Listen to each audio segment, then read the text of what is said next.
नमस्कार, one India Hindi में आपका स्वागत है। मैं हूं शिवराज सिंह।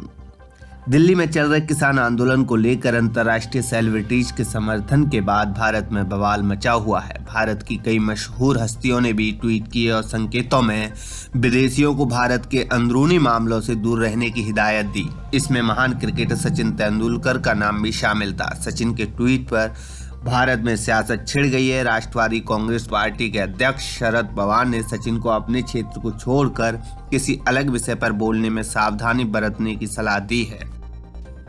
शरद पवार ने शनिवार को मीडिया से बात करते हुए सचिन तेंदुलकर और लता मंगेशकर के किसान आंदोलन को लेकर दिए गए बयान पर प्रतिक्रिया व्यक्त करते हुए नाम लिए बगैर कहा कि इसे लेकर जो राय इन्होंने रखी है उससे जनता में नाराजगी है। उन्होंने कहा कि किसान आंदोलन को बदनाम करने के लिए सत्ताधारी दल के नेता कभी आंदोलनकारियों को खालिस्तानी कहते हैं तो कभी कुछ और कहकर बदनाम करने की कोशिश कर रहे हैं। एनसीपी सुप्रीमो ने कहा कि जी तोड़ मेहनत करके इस देश को अनाज देकर आत्मनिर्भर करने वाले किसानों का ये आंदोलन है। किसानों को बदनाम करना अच्छी बात नहीं। वहीं पवार का कृषि मंत्री रहते हुए एक पत्र तेजी से वायरल हो रहा है। इसे लेकर सफाई देते हुए उन्होंने कहा कि हाँ, मैंने पत्र लिखा था। उस पत्र में ये 2-3 बातें भी स्पष्ट लिखी हुई हैं कि कृषि को लेकर कानून में सुधार लाया जाना जरूरी है।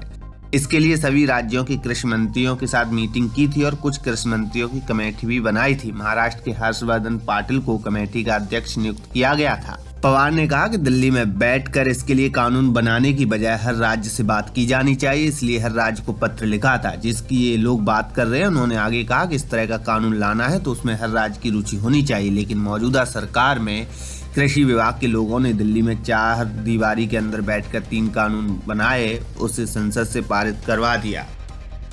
वहीं महाराष्ट्र नवनिर्माण सेना के मुखिया राज ठाकरे ने भी केंद्र सरकार पर हमला बोला है। उन्होंने कहा कि आंदोलनरत किसानों के समर्थन में ट्वीट करने वाली विदेशी हस्तियों पर पलटवार के लिए चलाए गए अपने अभियान में लता मंगेशकर और सचिन तेंदुलकर को नहीं उतारना चाहिए था।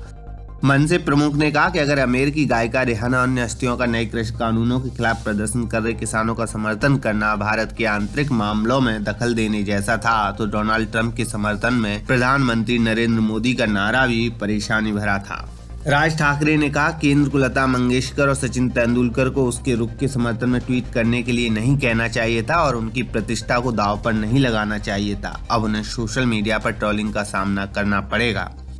बता दें कि सचिन तेंदुलकर ने बुधवार को ट्वीट कर विदेशी हस्तियों को भारत के आंतरिक मामलों से दूर रहने की सलाह दी थी। उन्होंने देशवासियों से एकजुट रहने की भी अपील की थी। उनके इस ट्वीट का कई लोग विरोध कर रहे हैं। केरल में सचिन के खिलाफ प्रदर्शन किया गया। वहीं बड़ी संख्या में सचिन तेंदुलकर का समर्थन भी देखने को मिल रहा है। इस खबर में फिलहाल इतना ही। तमाम अपडेट के लिए बने रहिए वन इंडिया हिंदी के साथ।